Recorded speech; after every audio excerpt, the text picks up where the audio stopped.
like Cascading CSS came style out. sheets. Yeah. CSS stands for Cascading Style Sheets. So if we can bring the title card that says, you know, Basics of CSS, CSS nice. Basics, there we Not go. to be confused with the band CSS.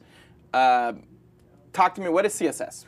So basically, CSS is a way that has been developed that you can remove appearance from structure. I think that's the basis of it. So that sounds fancy. you have the structure, which is the HTML. You say, you know, on the top of my page, I'm going to have this. On the bottom of the page, I'm going to have this and this separately. You have a document that says, you know, this top of the page has some text. It's going to be black. It's going to be red, etc.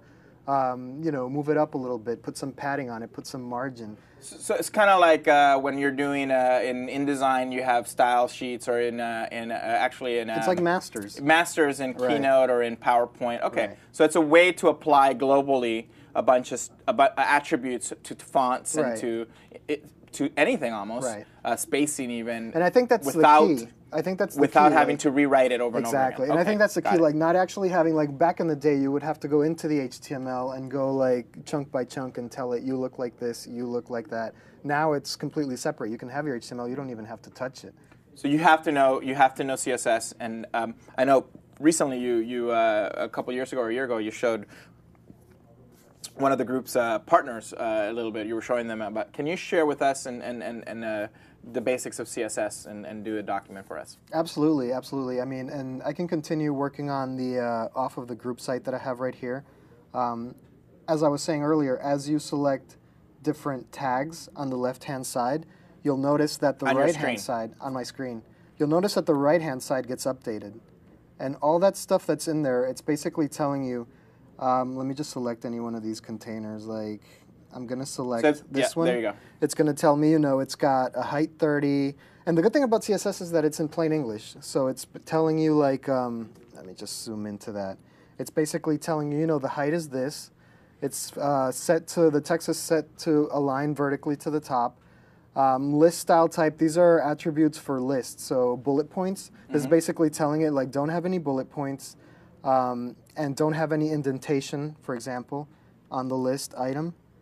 And a couple other attributes here. Let me see if I can find some quick. Here's a quick one that we can look at. This is actually the font that's being used for that particular section. So you'll see it has the color, it's got the font family, font size, and again, it's all in plain English. And in Georgia, Helvetica, Arial, what that means at a real basic level, it defaults to each. So if the computer doesn't have Georgia, it goes to Helvetica. They're called font stacks, yeah, exactly. If you don't have like Georgia, then it'll default to Helvetica. So the great thing about Firebug, and I'm going to try something out here, you'll notice that case studies and client list up there are in Georgia, but I can easily say like Arial Black, for example, and it'll, oops, I think I spelled it wrong. Firebug is a really great tool for people who are learning. Oh, there you go. Look at that. It changes it right away. And the good thing about it is that you can make these changes real time. Like something that used to be challenging before I started to use this tool is like trial and error. Like how much padding should I have? And then you make the change, save upload it, the file. upload it. Oh, it's not there yet. You know, with this thing, you're just like one by one, one pixel by one pixel until you know exactly how much you need, and then you go back to your document and you add that. I mean, and Dreamweaver has great features for previewing. Totally. I mean, you can save preview very quickly locally on your hard drive,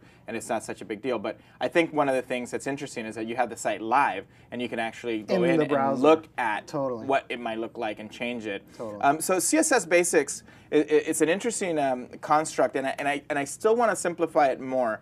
My suspicion is that our audience, if you're a freelancer and you do code and you do HTML and you do design, this is very this is simple, and you don't. This is too basic. This is pretty basic. This is too basic. Yeah. If you are a designer who hasn't done code, this is like, whoa, what is this? Right. One of the things that I learned personally is that it's more important to understand the language. Right. Than to know exactly how to do it. Exactly. Because once you understand the language, we can dialogue. And we can avoid pitfalls too. Not be afraid. Right. Avoid pitfalls. Not have this kind of what I call the Babel effect, which is that you're saying not Babel as in babbling, Babel as in the Tower of Babel. Right. Can you tell me a little bit about some of the key terms that a designer should know with HTML? With HTML, I would say and CSS specifically. Yeah, I mean tags, like knowing what tags are and how they're structured. So you have the HTML tag on the outside, then you have the head and body. You have stuff inside the body. That's one thing.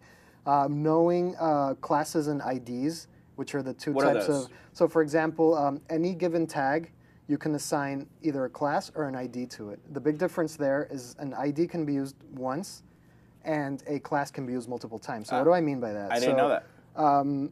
If you have an ID, you can apply it to, for example, a container that's a header container. You can say ID header, ID body, ID footer, for example. If you have a certain type of font size or something like that, you would use a class for that. So if you have like a header that's something that's being repeated on the page multiple times, you can say main header, for example, and then you can apply that class to multiple headers on your page. The big difference is IDs are used once and classes are used multiple times. Those are the two things that you can apply to HTML tags to then apply CSS to it. Can you show that?